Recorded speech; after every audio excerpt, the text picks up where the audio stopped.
Hola, buenos días. Soy Andrés Gallo, gerente de innovación comercial para Scandia Colombia y estamos muy contentos de hacer parte de la Semana del Hombre para ADRES.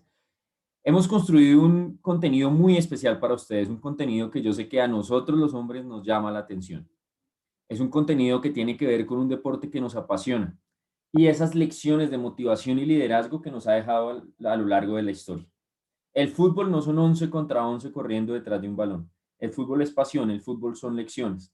Dicen, cuentan los cronistas, que el fútbol fue inventado en Inglaterra.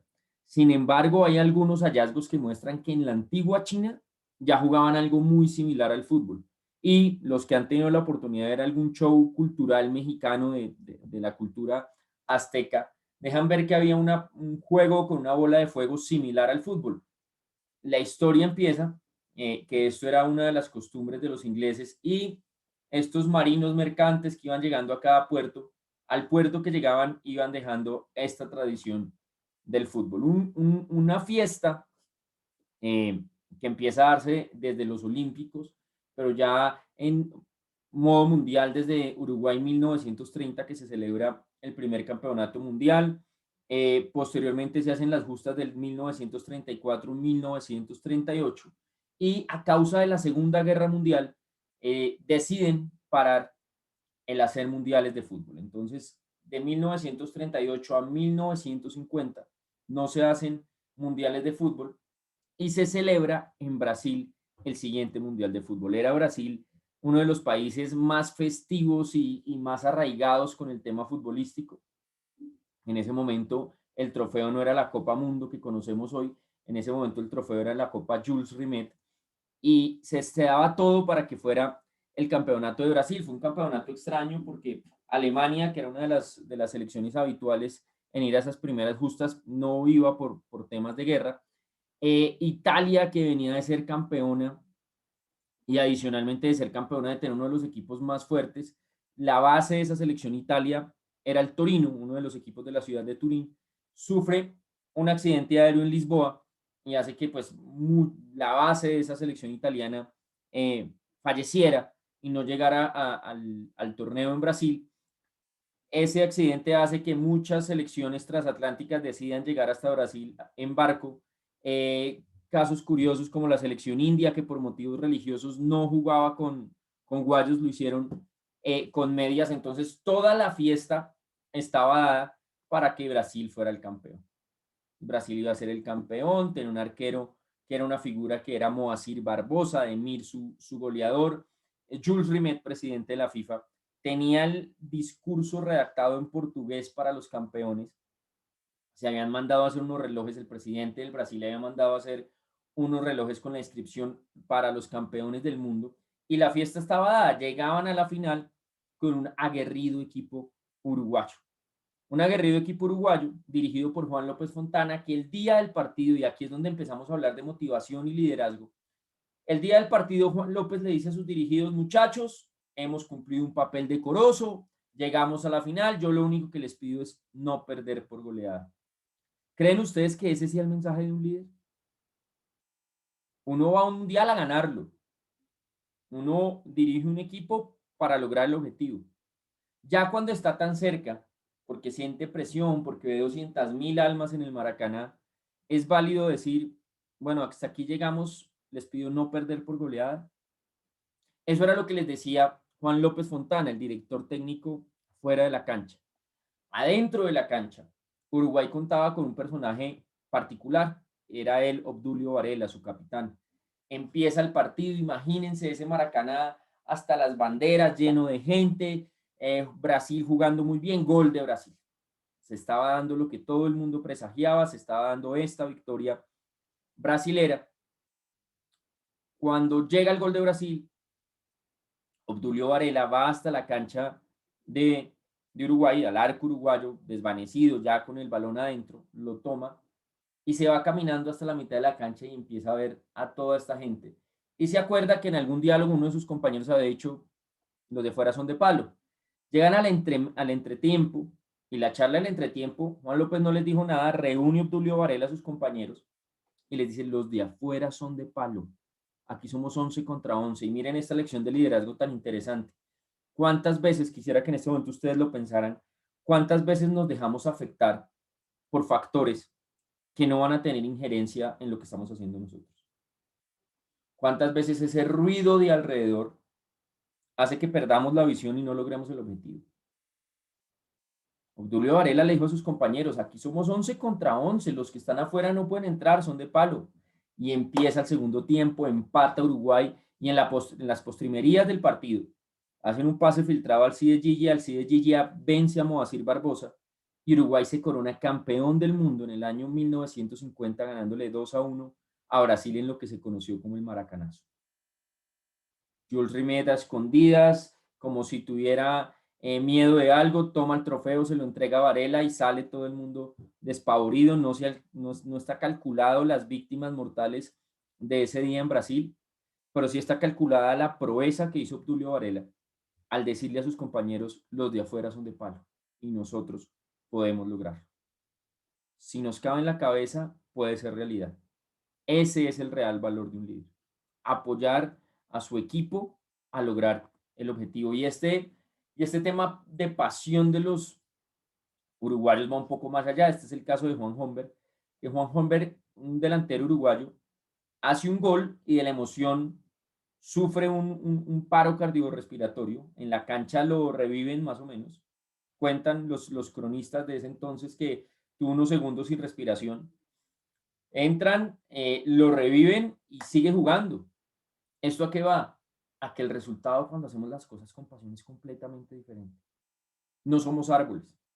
Y a nosotros muchas veces nos dicen, haz lo que quieras. ¿Qué tal si nosotros cambiamos esa frase y decimos, quiere lo que haces? Y tenemos el mismo nivel de apasionamiento que pudieron llegar a tener los uruguayos en los mundiales.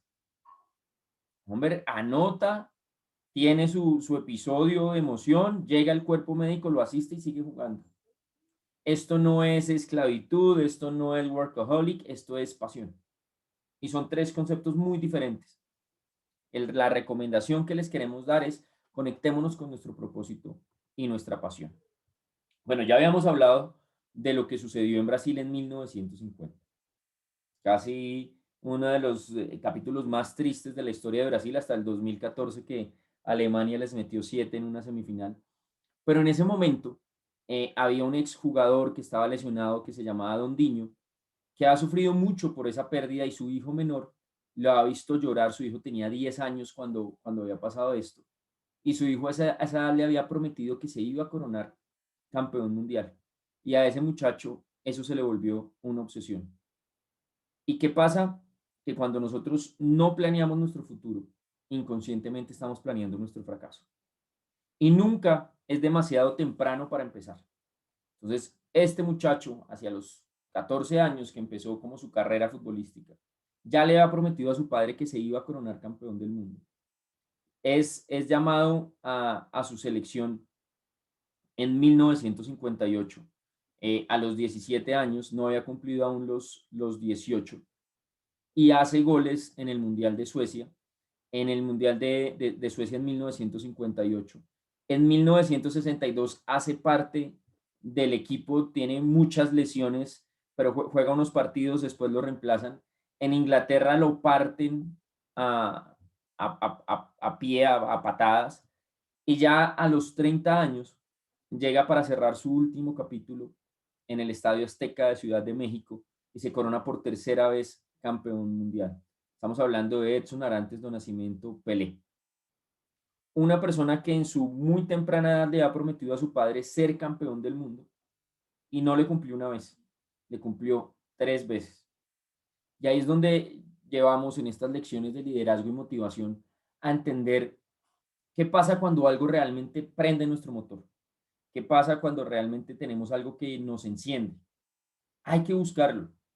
La vida de Pelé, si no hubiera sido futbolista, habría sido diferente. Sí, tenía un talento, como muchas personas tienen talentos, pero al talento hay que sumarle disciplina, al talento hay que sumarle entrenamiento. Hay una frase del guerrero espartano que dice, mientras más sudes entrenando, menos sangrarás en la guerra.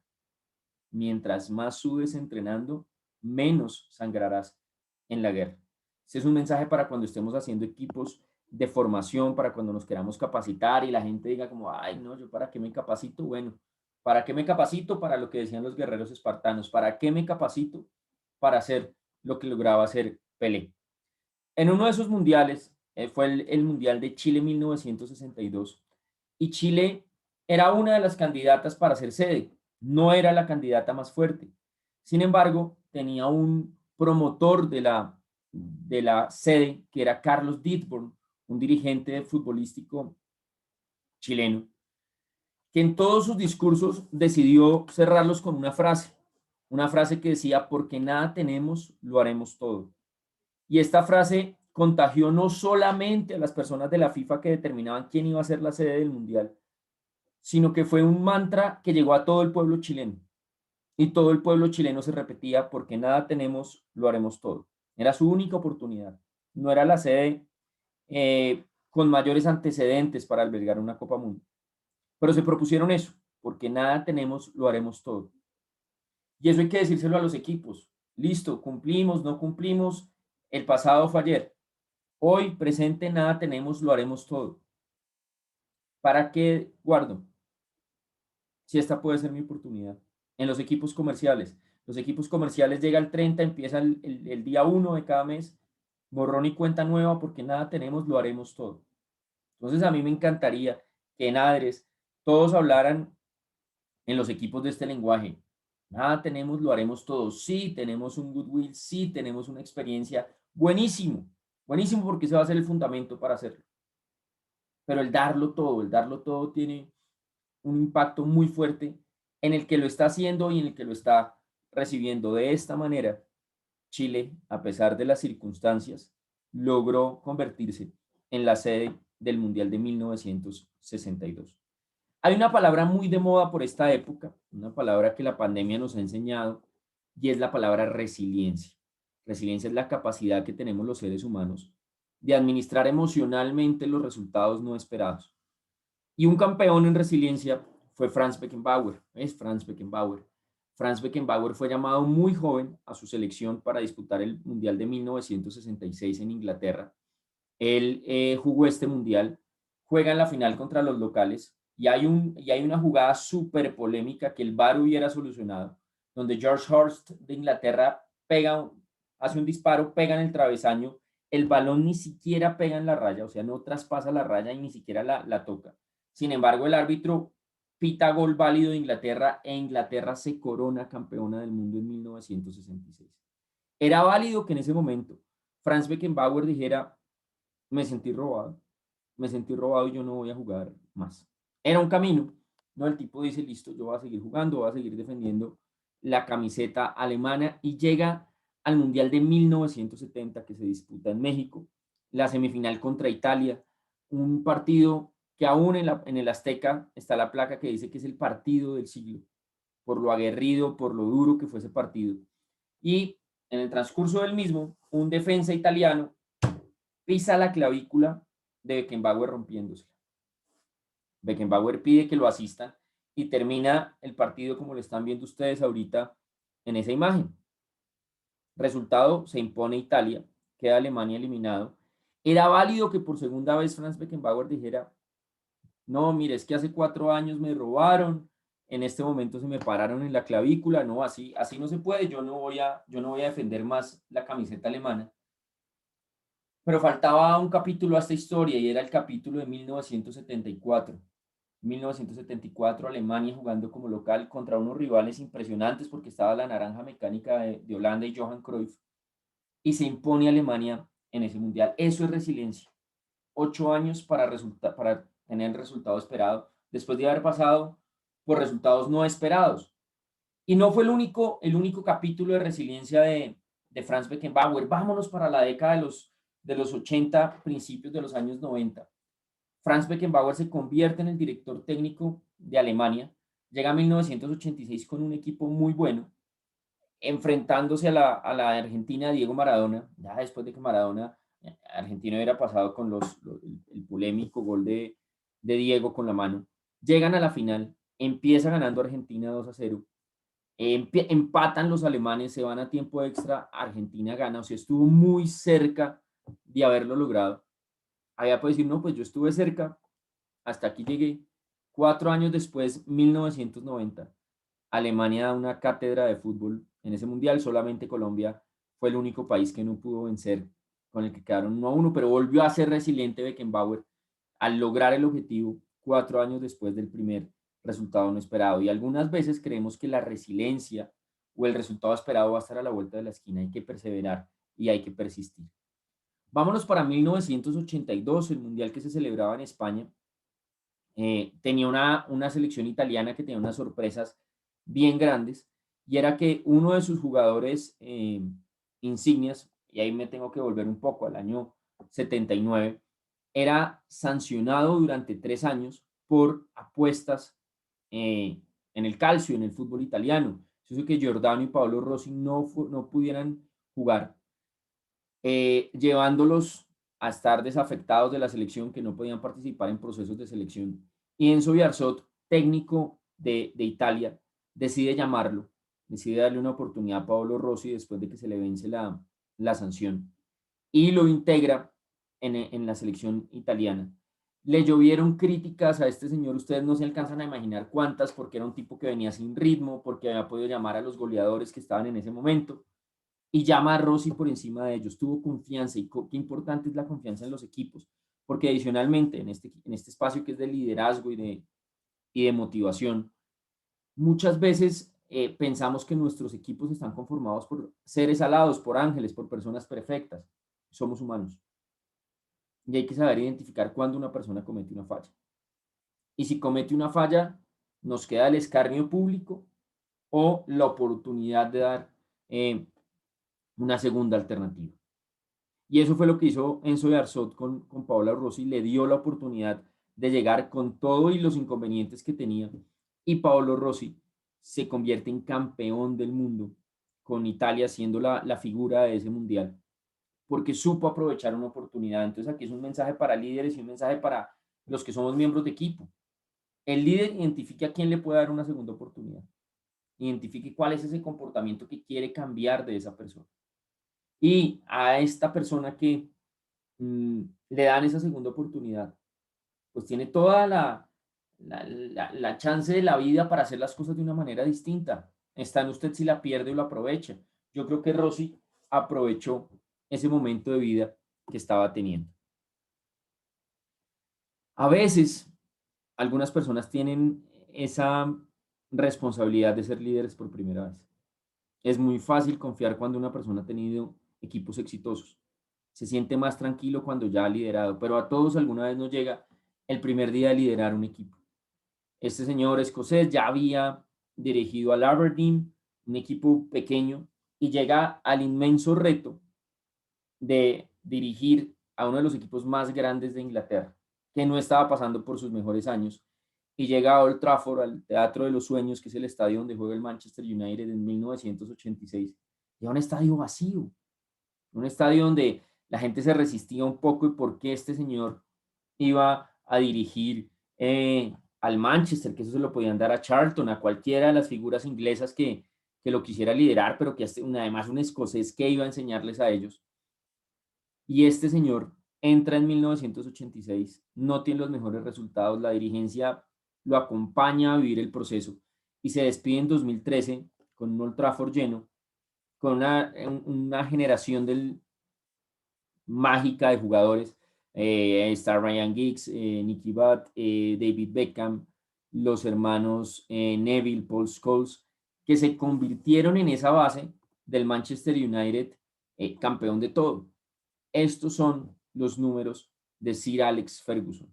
Se gana dos Champions, 13 Premiers, Community Shield, FA.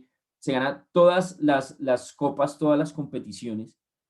Pero miren que esto es bien interesante, y es cómo empezó y por qué hay que tenerle fe a los procesos. En su primer curso como entrenador quedó en el puesto 11. En el segundo alcanza a ser subcampeón y se emociona a la gente. Y vuelve y tiene dos fracasos, 11 y 13. Pero de ahí, pues nadie lo bajó de puestos de Champions y de los trofeos que llegó a ganar. Hay que creer en los procesos. Hay que creer en los procesos, y ese es el tema que nos da Alex Ferguson. Y creer hasta el final. Esta es la final de la Champions de 1999. Se enfrentaban contra una máquina que era ese Bayern Múnich. Y al final, en el último minuto, siempre tenía un recambio, que era un noruego que se llamaba Ole Gunnar Solskjaer, que hoy es el técnico del Manchester United. Cuando ya todo se da por perdido, el líder decide hacer un cambio, entra Solskjaer y hace el gol que corona el Manchester como campeón. El líder siempre debe creer que se puede. Esto es manos del director técnico de Uruguay del 50, ya saben qué hubiera pasado. Pero el líder debe creer que sí se puede y esa fue la forma en la que Solskjaer le dio esa Champions al Manchester United. Vengámonos ya para el siglo XXI. Y esto es un tema bien interesante de cuando creemos que las cosas no se pueden dar. Y aquí muchas veces, y lo llevo a nuestra vida diaria, creemos que todo está perdido. Y no, mientras haya partido, no estamos perdidos. Y fue lo que pasó en el Milagro de Estambul, la final de 2005. Se enfrenta el Super Milán, un Milán que tenía Paolo Maldini, Crespo, Shevchenko, muchas estrellas, contra un Liverpool bueno, un Liverpool que cargaba a cuestas con que nunca se había ganado una Premier League, que había ganado Champions, pero en su país, en ese nuevo formato de campeonato, no se había ganado nada. Y era el minuto 60, era el minuto 53, perdón. El minuto 53 ya había pasado más de la mitad del partido y perdían 3-0. ¿Qué seguía? ¿El cuarto gol del Milán? No, no seguía el cuarto gol del Milán. Y en cuestión de 6 minutos, entre el minuto 54 y el minuto 60, Liverpool logra empatar esa serie. 90 minutos en 6 minutos, Liverpool da el cambio. Aquí hay muchísimas lecciones. Eso que pasaba por la sangre de los jugadores y ese empuje que tenía Steven Gerrard, que era su capitán de vamos, vamos, que sí se puede, y la concentración. ¿Cómo juega el papel la concentración en este momento? ¿Qué pasó con el Milán? Eran 3 goles. ¿Qué pasa cuando yo siento que voy al 80% de la meta y me falta un poco para cumplir y me relajo? ¿Qué pasa cuando ya siento que gané y me descuido? ¿Dónde está la actitud beta permanente de la que tanto habla Jeff Bezos? Jeff Bezos, ahora presidente ejecutivo de Amazon, le dice a sus colaboradores, siempre tengan actitud beta permanente. Actitud beta permanente es ese sombrero de aprendiz que me enseña a mí que las cosas pueden salir de cierta manera y al salir de cierta manera, todos los días debo tener esa noción de aprendizaje, esa noción de que debo tener urgencia, puedo estar optimista, pero debo estar muy concentrado en lo que está pasando. Los de Milán lo olvidaron. ¿Y qué pasó? Llega Gerard, les dice, sí se puede, después gol de Schmeichel, después gol de Xavi Alonso, y el Liverpool se corona campeón de la Champions de 2005, en algo que se denominó la final del siglo en Estambul. A veces uno dice, es mejor contratar estrellas, es mejor contratar al que más sabe en su puesto, o qué pasa si forma.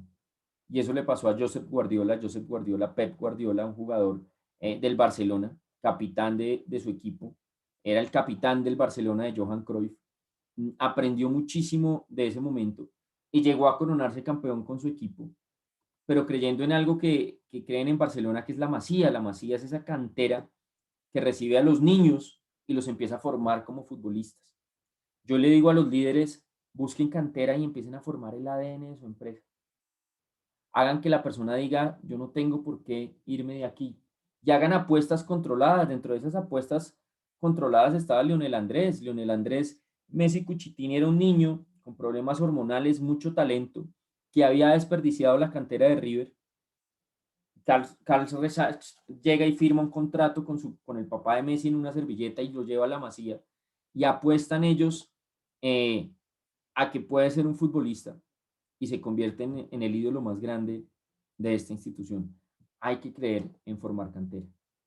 Sí, hay 4 que salieron, ahí están las fotos de Iniesta, Xavi, Puyol, Messi, y habrán otros 10, 15 que de pronto no tuvieron el rendimiento de estos, pero por estos 4 valió la pena.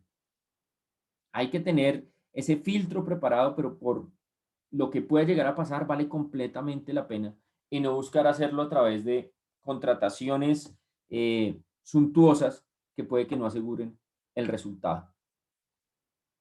¿Qué pasa cuando llega un líder? Y esta es la historia de Diego Simeone. Diego Simeone había sido jugador del Atlético de Madrid. Llega al Atlético de Madrid y miren lo que ha pasado. Y eso aquí les voy a ser muy honesto, les debo el desempeño 2021, Liga 2020-2021, donde hoy Atlético de Madrid es líder. Pero en la liga, desde la historia, desde que llegó Simeone, llevó al Atlético de Madrid, que era el sexto equipo en puntaje histórico, lo llevó al tercer lugar. Y cada vez se le acerca más a lo que está sucediendo entre el Real Madrid y el Barcelona. Y le han sacado jugadores porque ha tenido los nueve, tuvo a Forlán, tuvo a Falcao, tuvo a Diego Costa, tuvo al Niño Torres, ahorita tiene a Luis Suárez, y es la manera en la que conecta con sus jugadores y la manera en la que los lleva al liderazgo. De esas historias asombrosas que nos deja el fútbol, esta es una de las más espectaculares, la Liga de 2016. Este era el precio de los equipos para septiembre de 2015. Les voy a hablar de un equipo que se llama el Leicester City, que lo ha comprado un señor tailandés. Miren en el puesto en el que está solamente 3 puestos arriba del Norwich, del Watford y del Bournemouth. Un equipo de muy poco presupuesto, costaba 52 millones de libras esterlinas, o sea, comparado con los grandes, no era ni la mitad, lejos de ser la mitad. Un equipo que venía de defender otras categorías y empieza a integrarlo con un entrenador que no había sido la sensación, que es el italiano Claudio Ranieri, y empieza a juntar sus jugadores, llega Marés, llega Jamie Vardy, que era obrero unos años antes. Tenía así de pronto a la promesa de Kasper Schmeichel, que era el hijo del gran Schmeichel del Manchester United, y llega y pone a los jugadores, descubrió un francés que es N'Golo Kanté, que en ese tiempo era un muy joven jugador de muy poca trayectoria, pero con 3 pulmones en la cancha, y empieza a hacer este equipo, y pasa a los soñados. Yo ya me había adelantado y me había tirado la sorpresa, pero este Leicester City se corona campeón en una de las ligas más competidas y en una de las ligas de mayor valor. El tema de la conexión que tuvo Rainieri con los jugadores y el llevarlos a creer que sí podían hacerlo. ¿Quién lleva a su equipo a creer que lo puede hacer? El líder. Es trabajo del líder lograr hacerlo, llevarlos a considerar que las cosas se pueden alcanzar. Pero esto debe ser un tema constante, no solamente un día de mandarles un WhatsApp diciendo tú lo puedes lograr y chao. No, esto es un trabajo constante, constante, constante, que esa constancia va a llevar al resultado. Hoy pongo dos referentes, mañana pueden ser la diapositiva de Mbappé y Haaland, pero sí quiero hablar de lo que marcaron en esta época Messi y Cristiano Ronaldo, el caso de Cristiano Ronaldo, que muchas personas lo quieren, otras no lo quieren, pero quiero que y pasa igual con Messi, pero quiero que lo analicemos desde el punto de vista físico.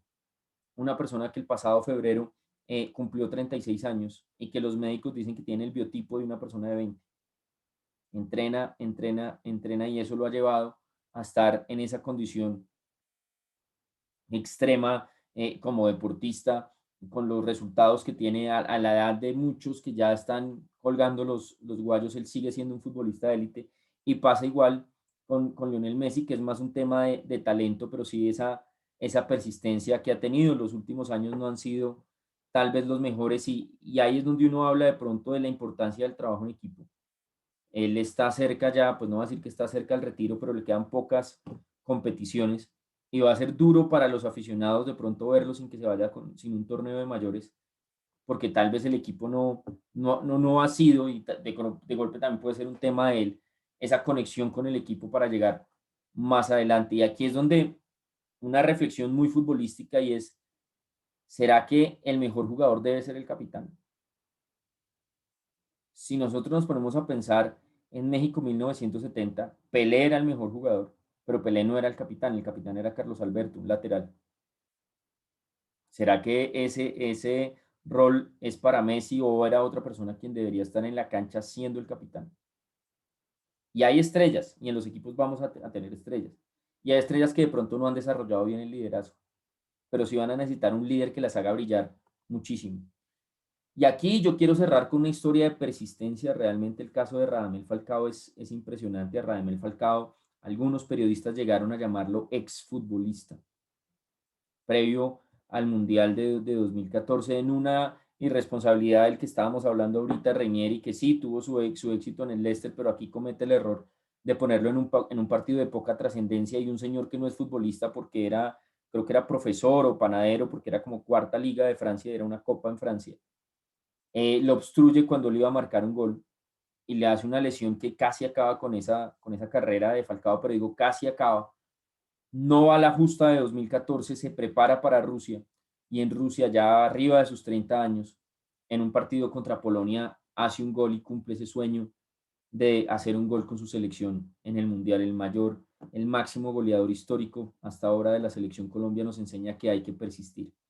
Y ahí es cuando nos damos cuenta que este querido fútbol no son 11 contra 11, que este querido fútbol cada vez más nos entrega más lecciones de liderazgo y que nosotros, si nos apasiona esto, debemos buscar esa misma pasión con nuestros equipos y lograr resultados exorbitantes. A todo el equipo de Ares, muchísimas gracias por invitarnos a su Semana del Hombre, celebrarla con nosotros.